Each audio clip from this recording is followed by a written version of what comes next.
Bueno, muy difícil para todos nosotros está siendo la economía argentina, para el bolsillo de cada uno, y encima nos obligan a entender la macroeconomía también, que tiene una consecuencia en el bolsillo de todos nosotros. Como decía, Eduardo González Olín está con nosotros, economista, que nos va a ayudar a desentrañar esto que nos está pasando a los argentinos, que imagino no es de ahora. Por supuesto, hablamos de una historia pesada, pero que hay que resolverla en definitiva. Y hasta ahora no ha sido posible. No se logra, y sobre todo, digamos, porque ya hay un consenso, inclusive en la economía de distintas escuelas.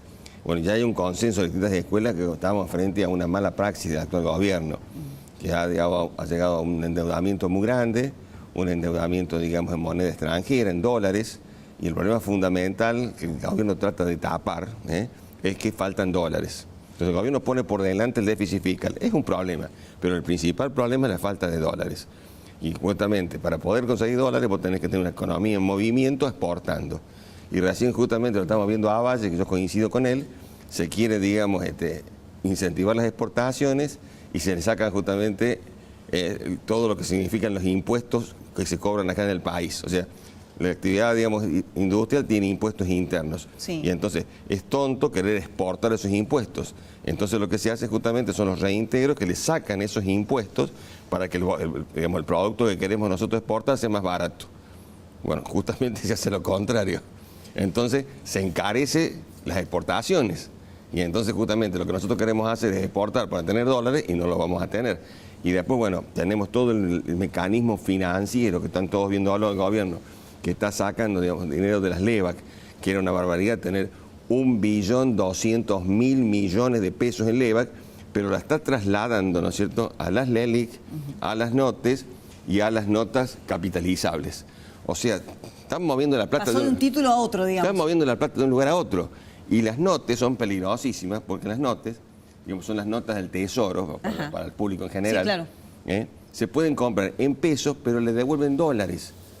Entonces la pregunta es, dentro de 4 o 6 meses, cuando empiezan a venderse esas notes, ¿el gobierno va a tener esos dólares? A ver, desalientan la compra de dólares por un lado y por otra parte están propiciando... Es venta de dólares futuros. Tiene el Banco Central que vende dólares futuros, sí, y el Tesoro, o sea, el gobierno que también está vendiendo dólares a futuro. Entonces la pregunta es, bueno, cuando todos esos que están comprando dólares a futuro, el Banco Central y al gobierno, al Tesoro, bueno, vamos a vayan a pedir los dólares. Algunas cuestiones más prácticas, ¿no? Hoy, por ejemplo, lo escuchamos a Duhovne decir que la inflación está desacelerándose.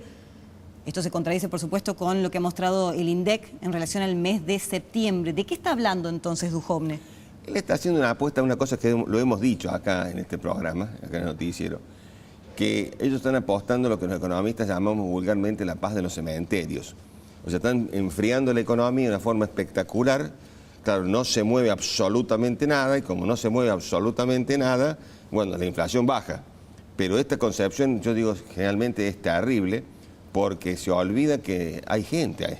O sea, cuando baja la actividad económica, hay suspensiones, hay despidos, hay quiebras de empresas. Hoy, digamos, en el coloquio de ideas, un tema que había justamente entre los empresarios era justamente la posibilidad de que quiebren a empresas muy grandes en Argentina, porque no están trabajando. Entonces me parece que, como el otro dicho, muerto el perro se acabó la rabia. Entonces, bueno, van a matar la economía argentina, es cierto, después que mataron la economía argentina no va a haber inflación, pero la gente, los argentinos, tenemos que vivir de la economía. Entonces, para mí, digamos, una política equivocada que no está atacando el centro de la cuestión, porque justamente la inflación en Argentina es una inflación estructural, no es monetaria. O sea, para mí el gobierno tiene un mal diagnóstico. O sea, ¿por qué existe esta inflación? Porque los grandes grupos económicos prefieren aumentar los precios en lugar, ¿no es cierto?, de invertir. Entonces, estamos en una paradoja que tenemos una digamos, capacidad ociosa en la industria que sigue aumentando los precios. Bueno, un gobierno, digamos, medianamente racional le dice, miren, muchachos, comiencen a ocupar esa digamos, capacidad ociosa, y si se comienza a producir más y comienza a haber más producción, los precios empiezan a bajar. Tenemos la productividad de los años 50, se lo escuchó decir también a Sica, ¿no? Nosotros vamos a salir, digamos, en este momento vamos a terminar este año con un Producto Bruto similar al 2015, ligeramente más bajo, y el año que viene ya francamente más bajo. Es decir, es como que la economía argentina no solamente no creció en estos 3 o 4 años, sino que ha descendido. Y para colmo, ha aumentado la población. Entonces, cuando nosotros usamos otro indicador, que es el Producto Bruto Per cápita, digamos, cuánto lleva cada argentino de la generación de valor, nosotros vamos a terminar el año que viene con un Producto Bruto Per cápita sensiblemente menor que el que teníamos en 2015. Bueno, otro tema fundamental, avisora el economista acá, que es muy poco probable que se termine aprobando el presupuesto 2019 porque hay mucha disidencia. Sí, el problema fundamental... ¿Y esto qué significa? Digo, ya, sí. el no tener presupuesto, ¿no? Para gobernar. El problema fundamental es que técnicamente es malo. O sea, yo digo, aún las personas que están, digamos, de acuerdo con la filosofía del ajuste, desde un punto de vista técnico, el presupuesto no cierra. ¿Por qué? Les doy algunos ejemplos rápidos. Por ejemplo, la recesión lleva a que un impuesto como el IVA, que es un impuesto importantísimo, caiga. Entonces, el cálculo que se hace del IVA, de la recaudación de IVA, todos los analistas pensamos que es demasiado optimista.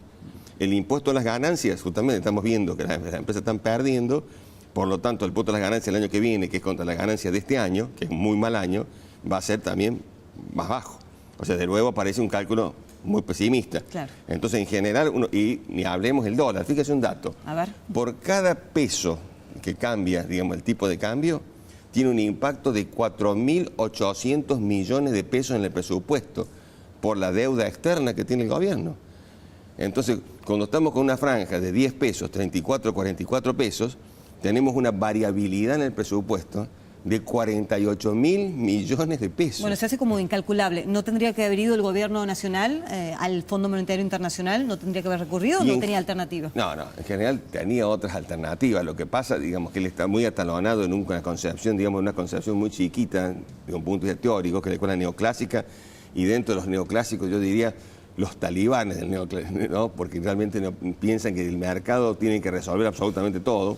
Cuando uno hace un repaso de todos los países del mundo, pueden nombrar Estados Unidos, Francia, Alemania, Japón, aquello que se le ocurra, en todos interviene el Estado, en todos regula el Estado.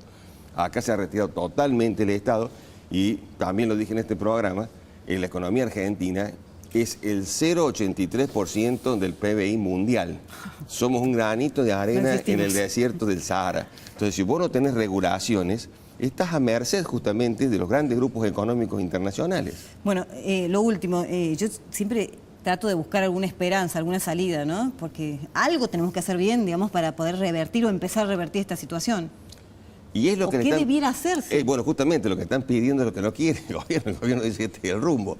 Es más, ellos dicen que tienen un plan y que no cambiaron el plan, sino que el ritmo de este plan es lo que se ha desajustado. Por eso digo, ellos están atalonados en un plan, en una concepción, que directamente es una concepción muy, podemos decir, muy elemental.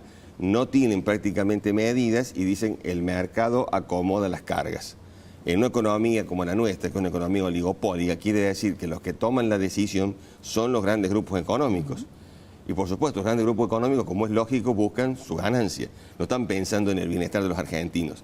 Entonces, en la mayoría de los estados, como decíamos recién, en la mayoría de los estados, hay, digamos, una transacción. Último, ¿por qué el presidente no llama a los grupos oligopólicos? Bueno, esa es la pregunta No, eso es interesantísimo. ¿Por qué no lo hace? Digamos, si son unos cuantos encima. No, esa es la pregunta que todos nos hacemos, inclusive de gente como Melconian, que gente, digamos, que está, digamos, coincidiendo ideológicamente con el gobierno. Este es un gobierno donde están los grupos económicos. Entonces, por eso justamente uno se pregunta, ¿por qué el presidente, como que hay una falta de liderazgo entonces? Pues entonces, un presidente con liderazgo, digamos, le dice a los grupos económicos a los cuales él pertenece a su grupo económico, ¿no es cierto? Porque él viene justamente del grupo económico, ¿no es cierto? Macri se llama, que tiene un montón de empresas. Bueno, él es uno de ellos, el padre de él, el fundador, es uno de ellos. Todos se preguntan, ¿por qué no los llame? Le dice, bueno, muchachos, aflojen un poco. Bueno, pues, esa es una pregunta que se hacen todos. Gracias.